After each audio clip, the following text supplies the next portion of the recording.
ఇక్కడికి విచ్చేసిన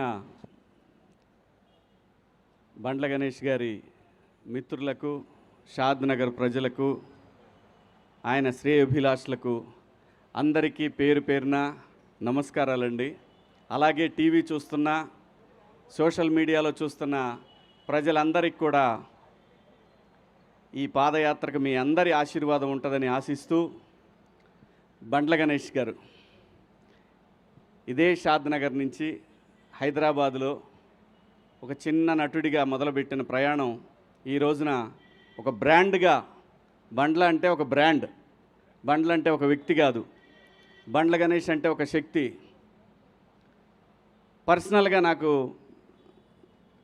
గణేష్ అన్నతోటి నాకున్న పరిచయం 30 సంవత్సరాల పైమాటే, 32 ఏళ్ళు. నాకు మొదటిసారి కలిసినప్పుడు కరెక్ట్గా వారం 10 రోజుల్లోనే ఆర్టిస్ట్గా చేస్తున్నప్పుడు నాకు కమ్యూనికేషన్ లేదు. అంటే ఫోన్ కానీ, అప్పుడు ఫోన్ కూడా లేదు, పేజర్ ఉండేదన్నమాట. ఎవరన్నా ఫోన్ చేసి ఆర్టిస్ట్గా మాకు కావాలి అని చెప్పడానికి పేజర్ ఉండేది. నేను ఈ మాట ఇప్పుడే కాదు, చాలా సందర్భాల్లో చెప్పుకున్నాను నేను. అది ఈ పరిశ్రమలో నాకు మొదటిసారిగా అవకాశం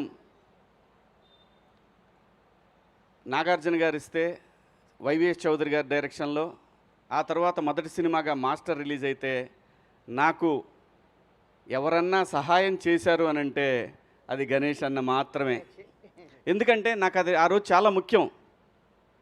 మనకి టెలిఫోను, ట్రంక్ కాల్స్ ఇలాంటివి ఉన్నప్పుడు ఒక ఇంపార్టెంట్ విషయాన్ని చెప్పాలి అన్నప్పుడు గంటలు, రోజులు తరబడి జరిగేది. అలాంటిది ఆ రోజు నా కమ్యూనికేషన్ అనేది, అప్పుడు అది ఎంత కాస్ట్ కూడా తెలుసా మీకు? అది 4000 5000 ఉండేది. అది రే శివ ఇది ఉంచుకోరా, ఎందుకంటే రూములకు రెంట్లు కట్టడానికి కూడా డబ్బులు ఉంటాయి కాదు, తనకు తెలుసు.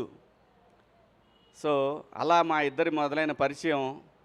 గణేష్ అన్న ఈరోజు ఇంతవరకు వచ్చాడంటే దీని వెనకాల చాలా చరిత్ర ఉంది.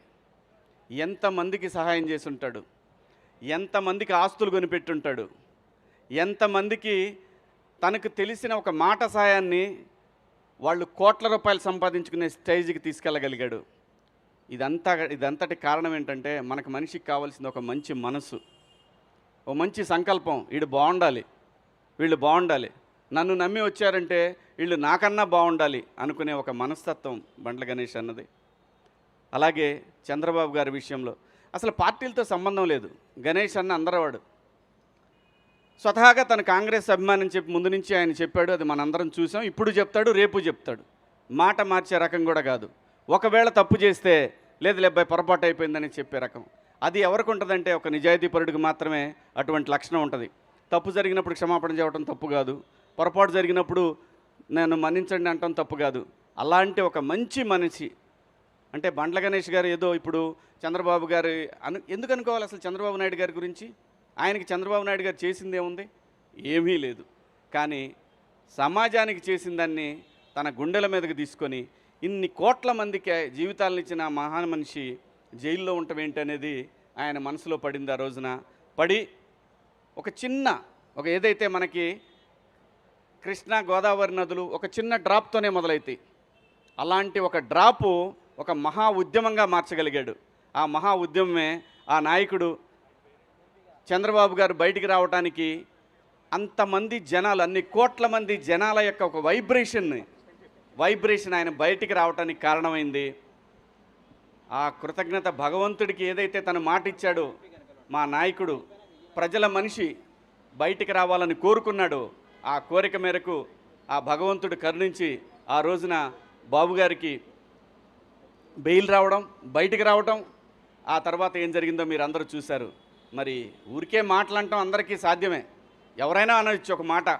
కానీ తన అన్న మాట ప్రకారం ఈ రోజున షాద్ నగర్ నుంచి, అంటే తనకి ఏదైతే తన జీవితం మొదలైన ఈ ప్లేస్ నుంచి వెంకన్న దగ్గరికి మొదలుపెట్టాడు ఈ ప్రయాణం. ఇవాళ తను ఒక 40-50 మందితోటి మొదలు పెడుతున్నాడేమో, కానీ ఇది అక్కడికి వెళ్ళేసరికి ఒక మహాసముద్రంలాగా మారిద్ది. మనందరం చూస్తాం. నేను కూడా వస్తాను నీతో అన్నాడు. నువ్వు కాదబ్బాయి, నువ్వు అక్కడ దాకొద్దు, నువ్వు బయలుదేరే దగ్గర ఉంటే చాలు అని అన్నాడు. ఎందుకంటే ఇది తను చేసేది దేని గురించి? తనకేం లాభం లేదు, దీంట్లో తనకు వచ్చేది లేదు. డైరెక్ట్గా నా ఇక్కడి నుంచి బస్కి వెళ్ళిపోయి శుభ్రంగా ఫ్లైట్కి వెళ్ళిపోయి దర్శనం చేసుకొని రావచ్చు. ఈజీ, చాలా ఈజీ. మాట ఇచ్చాడు, భగవంతుడి దగ్గరికి వెళ్ళాడు, దండం పెట్టుకున్నాడు, థ్యాంక్స్ చెప్పాడు, ఇది ఓకే. కానీ అలా కాదు. తను ఏదైతే అనుకున్నాడో అనుకున్న మాటని మాట మీద నిలబడాలి అనేది ఒక సంకల్పం ఏదైతే ఉంటుందో ఆ మనిషి ఇప్పుడు మనం చూస్తున్న ఈ బండ్ల గణేష్ గారు ఇంకా ఎక్కడో చూస్తాం, మనం ఇంకా వేరే లెవెల్లో చూస్తాం. ఏ మనిషికైనా అంతేనండి, నాట్ ఓన్లీ బండ్ల గణేష్ గారు, ఎవరైనా సరే ఇక్కడ నిజాయితీ ఉండాలి. ఇక్కడ నిజాయితీ ఉంటే నేచర్ మనతో వస్తుంది, సమాజం మనతో వస్తుంది.